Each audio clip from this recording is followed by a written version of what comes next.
What's going on, everybody? Mortem here, this time bringing you my must-play CRPGs. I play a ton of CRPGs, I make a lot of lists about them, and as such, people tend to ask me which ones would I recommend playing the most. And ultimately, that comes down to the 15 on this list. Some of which are my favorites, some of which are not. But I've made lists about my favorites, I've made lists about my personal preference of every CRPG I've reviewed, and the difference here is really that these are the ones that I think capture the spirit of what the genre is better than anything else. And while I typically make lists of usually like 5 things, when it comes to CRPGs I consider must-plays, I had to widen it out a little bit, as it's a genre with a very long history and a lot of really great games. And to that end, none of these are in any particular order. We're probably going to start with the ones I talk about all the time, just because everyone knows they're going to be on here. But beyond that, in no particular order, let's actually jump into this thing. First and foremost, we have Divinity Original Sin 2, probably the single most praised of all of the modern CRPGs. And with good reason. It's very good, it's very accessible, especially to people who haven't really played a lot of other games like this before. And while it's certainly not perfect, it is nonetheless a pretty amazing game. And it excels at letting you play how you would like to play and building your character, as there are tons of ways to approach every situation and the combat is pretty engaging without being too over the top. And beyond that, there's not much about DOS 2 I could say that I haven't said a million times, so we'll move on to the next one I've talked about to death, and that is Pathfinder Wrath of the Righteous. Whereas DOS 2 is a more modern take on CRPGs in general, Wrath of the Righteous and its predecessor, Kingmaker really, feel like more of a spiritual successor to the more classic games, such as Baldur's Gate, etc. And while there are still a ton of improvements from those, it has a lot of that same feeling to the gameplay and style, especially when you combine the fact that the rule set at play in Wrath of the Righteous is based on a bit of an older one, and while the game can certainly be incredibly rules heavy, those very same rules do offer a ton of options to build a unique character that you can then roleplay through the story of gaining mythic power and taking on demons in what is somewhat a standard fantasy romp. And then we have Vampire the Masquerade Bloodlines, one of the only vampire CRPGs out there, and honestly one of the best ones to this day. In fact, nothing's really replicated Bloodlines since Bloodlines, and because of that, it remains a must-play.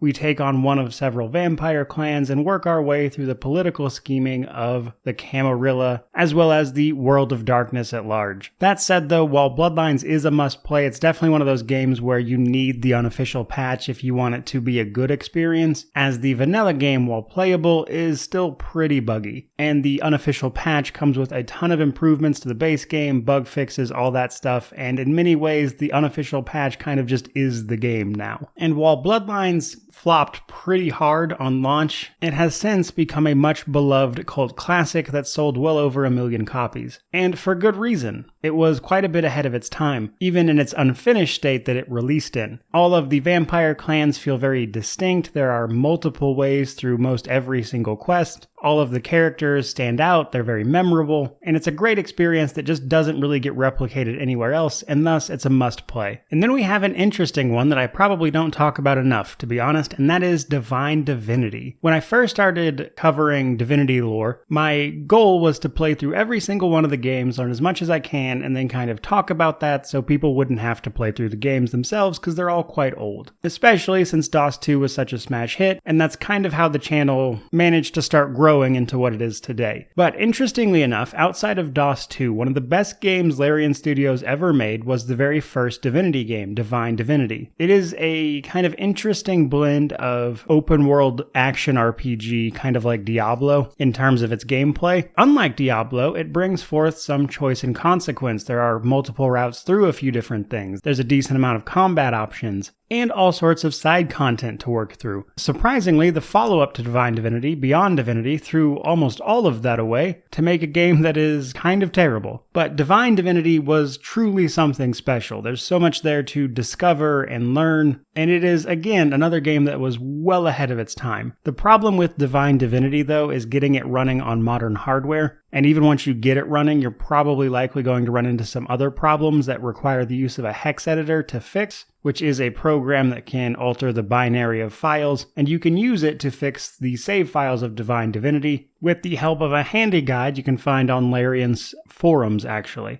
but it's a game that could honestly really stand to be remastered, as I think it holds up very well even to this day. Which is why it's on this must playlist, because while honestly you're not likely to finish it because of these problems, even so, I think it's worth checking out, especially since you can find it on sale pretty regularly for like $1 or $2. But moving right along from there, we have Dragon Age Origins, the opening title for the Dragon Age series, which, while this particular game is not overall one of my favorites, honestly, the world that it set up and started building on is a world that I love, and Origins is representative of a lot of that. It's where a lot of that stuff kicks off. And it does a lot of really cool things. For instance, the opening origin stories that you can play through are varied and unique, and they really draw you into the world before setting you off on your quest to fight the Blight. Combine that with all of the cool options and choices you'll make throughout the game, siding with various factions who then all come together to help you in the final battle, makes for a game that can feel very rewarding. It is a bit clunky by today's standards. You're likely going to need some mods if you want the experience to be fun. And again, definitely a title that would probably sell really well if they remastered it, is nonetheless still a must play even now. Personally though, I just love seeing all of the lore surrounding the Grey Wardens and the Blight, and getting an early look about how the mages interact with the Templar and all the back and forth between the two factions, all makes for a really fantastic setting that I think is worth playing for the lore if nothing else, as honestly a lot of the gameplay doesn't hold up super well to today's standards. But then we have Tyranny. Tyranny is one of my favorite CRPGs, I admit, and it does a lot of really cool things. This one is from Obsidian, and in classic Obsidian style, there's about 4 main paths through the game, and it's very replayable. One playthrough of this is likely to take you about 20 or so hours, which will take you through one branch of the narrative. But overall, Tyranny is a really cool game set in a very unique world where an overlord called Kairos has kind of taken over the place, and you're sent with his armies to take over the last holdout of the continent. And in doing so, you'll discover all sorts of things about the archons and the unique way magic works in this world, all while kind of dealing with this lawful evil approach that has largely taken over the land, and it's a great experience. But the thing that I think really makes Tyranny stand out is actually the magic system. It has this really cool customizable magic system where you can kind of craft and create your own spells with various buffs, and while that concept isn't wholly unique to this game, we do see it elsewhere, it is done exceptionally well in Tyranny, and it's especially interesting because it doesn't really come up in any other CRPGs. There's a few Elder Scrolls games with it, but that's about it. And an isometric game like this is pretty much it. And to top it off, it's done really, really well, which makes it a shame that we're unlikely to see more of Tyranny in the future, despite it being such an incredible world. But absolutely worth a look, an amazing game that I think is worth playing for a look at what could have been, if nothing else. And in keeping with Obsidian, next up we have Deadfire, Pillars of Eternity 2 to be specific. Now, I don't really think you need to play Pillars of Eternity 1, to be honest. Despite 2 being a direct sequel, you don't really need to have played the first one to enjoy the second, and they're pretty different games in a lot of ways.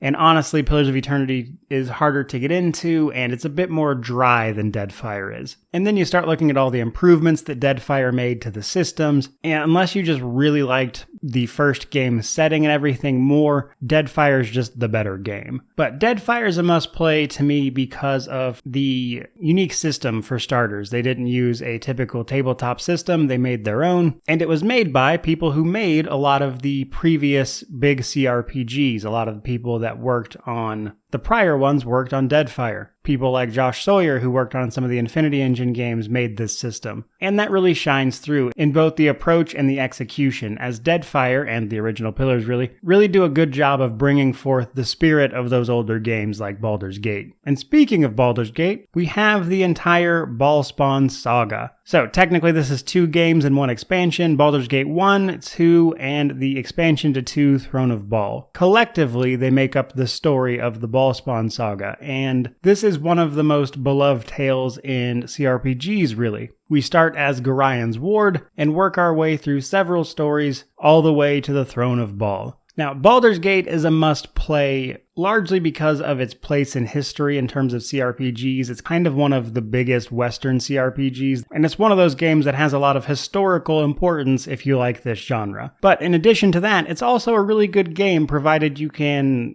be bothered to learn AD&D. Baldur's Gate 1 and 2 use the system of Advanced Dungeons and Dragons, which has a lot of counterintuitive mechanics like THAC0 that a lot of people don't really like having to learn, but if you can put a little work into figuring that stuff out, which luckily the enhanced editions made for these games makes a bit easier, then it's a fantastic experience that can be very rewarding, and you can see this story for yourself, especially ahead of the, hopefully, next year release of Baldur's Gate 3. And in fact, this storyline, if you will, is where we can see a lot of the hallmarks of BioWare come into being, like their approach to companions takes a lot of its roots in Baldur's Gate 2. But it's a classic story that I think people should really play for themselves, and while there's definitely some back and forth about people preferring one or the other, collectively, the story and how it plays out and the ending you manage to make for yourself is something that's likely to stick with you if you play it through to the end. And speaking of great stories, next we have Planescape Torment. Planescape Torment has a fantastic story that is told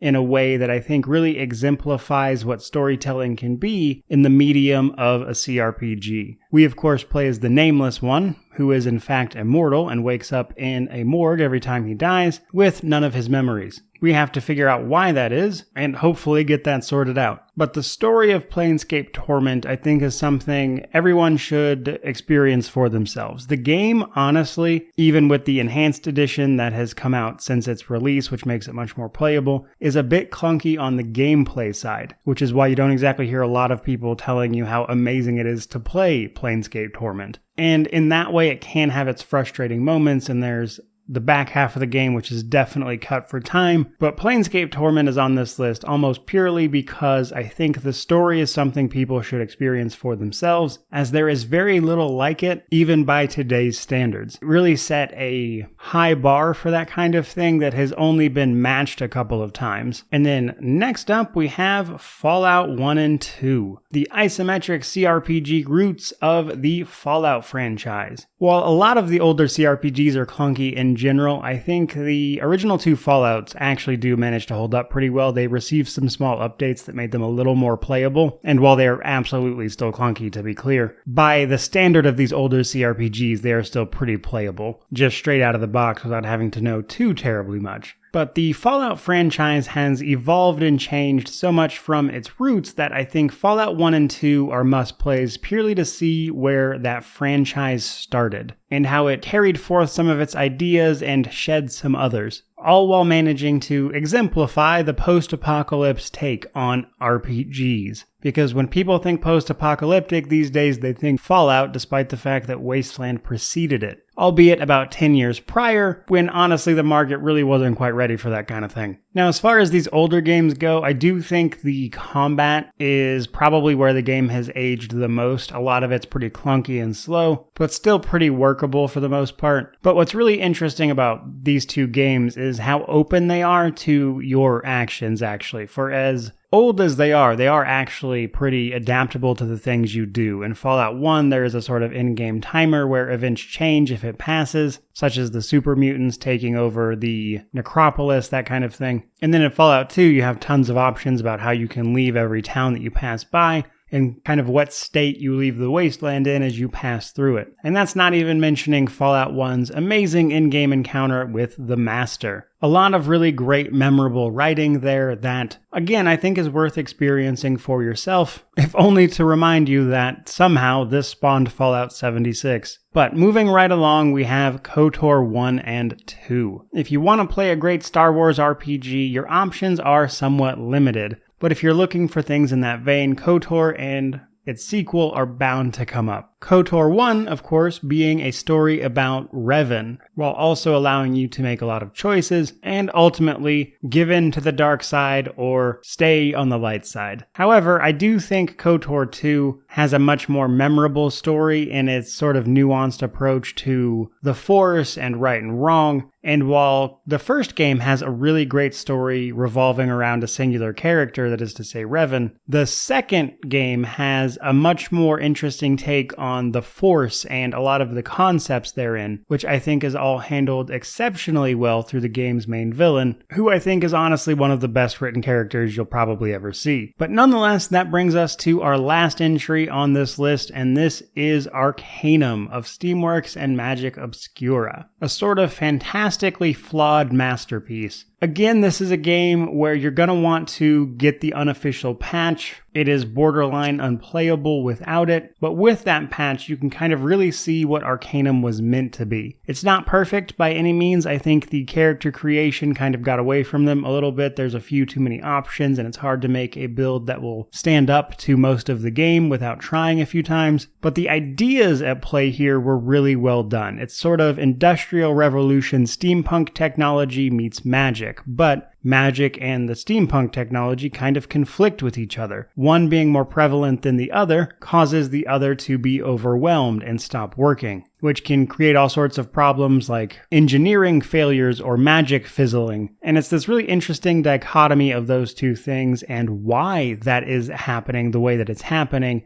is a big part of the main story. And it's a game with an incredibly well-built world that it's a shame we never saw more of. However, with Microsoft actually recently acquiring Activision, theoretically, they could do something with this IP, as Activision actually owned it and just didn't do anything with it. So soon, it's quite possible Microsoft will own it and will maybe consider doing something with this IP, because I think it has so much potential. And there are very few games that I want more of than this, because there were so many great ideas at play here that I think could really be fleshed out by working more with this IP. But you should absolutely check out the original, or at the very least go look up some videos about it, because it's kind of hard to describe in a shorter format like this. But that is all I've got for you guys today, my 15 must-play CRPGs. I certainly hope you enjoyed it, but let's be real, I'm sure some of you are absolutely itching to tell me about CRPGs that you think are must-plays, so by all means, drop them down in the comment section below, and don't forget to like and subscribe while you're at it. Regardless of all that, truly, thank you so much for watching. I really do appreciate it. May you wander in wisdom and have an amazing day.